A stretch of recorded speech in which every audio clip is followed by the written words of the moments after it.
Bonjour mes amis, bonjour. Saïdkom.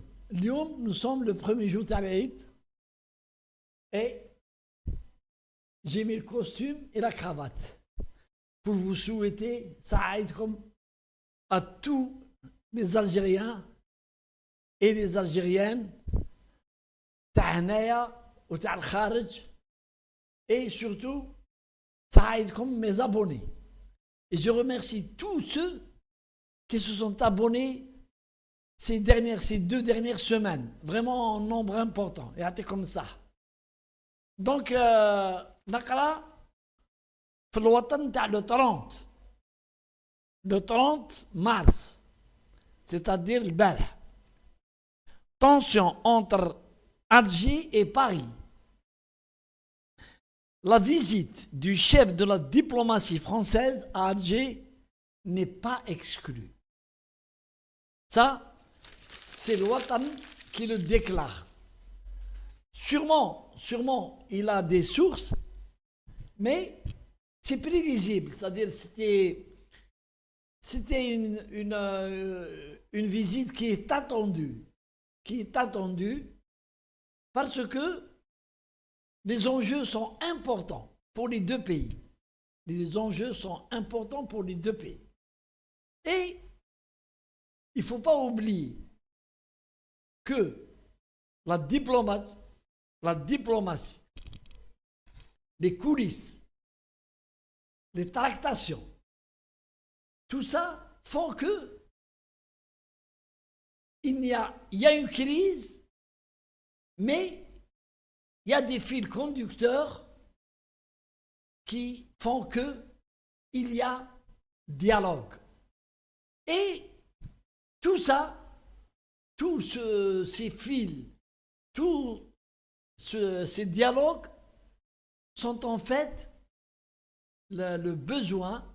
par besoin d'intérêt des deux pays. Chacun a ses propres intérêts. La France a ses propres intérêts avec l'Algérie et l'Algérie aussi. Mais si on mettait sur une balance quelle est la plus importante, les intérêts les plus importants, moi je dirais que ce sont les intérêts de la France qui sont primordiaux pour elle avec l'Algérie. C'est-à-dire que la France a beaucoup plus besoin de l'Algérie que l'Algérie a besoin de la France. Aujourd'hui, on a il y a quelques années, oui, presque l'économie tana, tout dépendait de la France. Aujourd'hui, l'Algérie, depuis l'arrivée du président Tebboune, on peut dire que l'Algérie a changé de cap et a pris son envol, d'abord, économiquement, et deuxièmement, a décidé des choix avec ses partenaires. Et donc la donne, elle a changé. Et c'est pas moi qui va inventer quelque chose. C'est les faits qui font que la France, depuis le revirement de l'Algérie par rapport à la France elle a perdu beaucoup d'argent et d'affaires avec l'Algérie. Beaucoup même, je dirais beaucoup.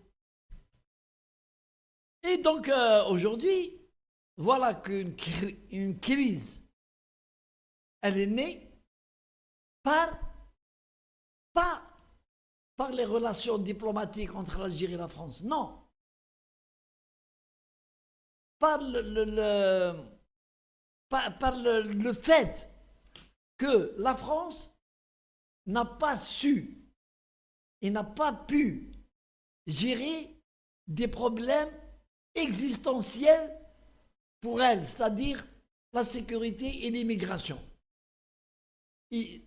C'est pas à l'Algérie de venir gérer les problèmes de la France. C'est à la France de gérer ses propres lois. S'il faut revenir sur des lois, mettre en place des lois et des dispositifs afin de se prémunir du mal qui l'arrange, à savoir l'immigration. Et ça, il faut que la France change ses lois et sa manière et son truc et la gestion du social en France. Les lois françaises imposées par l'Europe font que la France devienne un pays attractif pour les immigrés parce que ils viennent, ils s'installent rapidement, ils sont pris en charge, ils ont les papiers, ils ont l'argent, on les emmène dans les hôtels, on leur prend des chambres, on leur donne des tentes. C'est ça qui fait. Et quand vient un homme au poste de ministre de l'Intérieur français, qui est incapable de régler les problèmes de la France par les lois françaises, par les services de sécurité français, par des prises de décision françaises, il met tout ça sur le dos d'un autre pays parce que on n'a pas voulu accepter quelques OQTF. Et en plus, il ne respecte l'agité du bocal Rotaillot, ne respecte même pas les lois et les lois algériennes, ne respecte pas les procédures mises en place entre l'Algérie et la France pour expulser des Algériens. L'Algérie lui explique en français qu'il doit déposer les demandes d'extradition, d'expulsion, pour avoir le laissez-passer au niveau des consulats algériens en France. Il refuse. Et tout ça, il est en train de se faire une autorité grâce au fait qu'il s'oppose à l'Algérie. Et ce qui fait plaisir à tous les racistes, à tous les ex-colonialistes, à tous les pieds noirs qui se disent « Oh, il nous venge, il nous venge !» Il tient tête à l'Algérie. C'est un homme. Alors que lui, il recherche,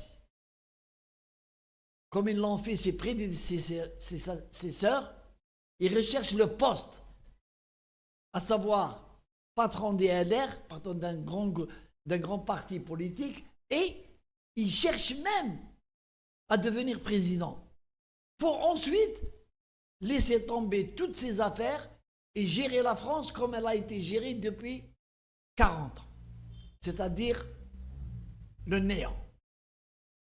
Donc voilà que, grâce au président Macron, qui est quand même un type intelligent, c'est pourquoi il est d'ailleurs président de la République française, il cherche l'apaisement et le dialogue et il veut renouer avec l'Algérie. Mais Macron, il faudrait d'abord qu'il prenne des décisions, à savoir limoger Rotaillot pour n'avoir pas respecté la cohésion du gouvernement français, d'abord, manquer de respect au président de la République en s'ingérant dans une affaire qui ne le concerne pas. Pour qu'ensuite, c'est un signal vers l'Algérie pour qu'on puisse discuter. Sinon, ils nous leurrent, ils veulent nous leurrer, nous duper comme d'hab pour faire tirer d'affaires sans salle. Voilà l'objectif, c'est la tromperie. Tout ça pour faire libérer son salle. Allez, salam alaikum. J'espère que le président Tebboune ne tombera pas dans le piège.